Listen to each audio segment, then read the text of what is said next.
Getting SPX on Robinhood. Hello viewers, today you are going to learn how to get SPX on Robinhood. So let's get started.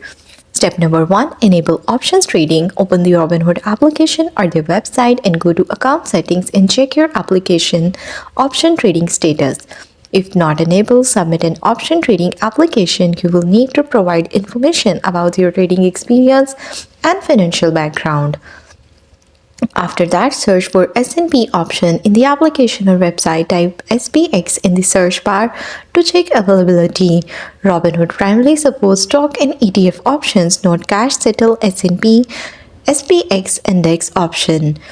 For S&P exposure, use SPY options which track the S&P 500.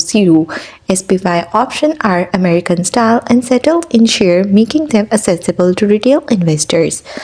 And if you specifically want SPX index option, cash settled European style, you may need a broker like TD, Ameritrade, or other platforms that support CBOE listed index options. Check expiration types, AM, PM, settlement, tax treatment, and margin requirements before trading. Always verify whether your brokerage offers the specific options you want.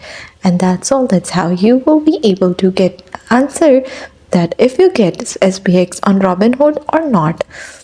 So that's all. Thanks for watching. Don't forget to like and subscribe.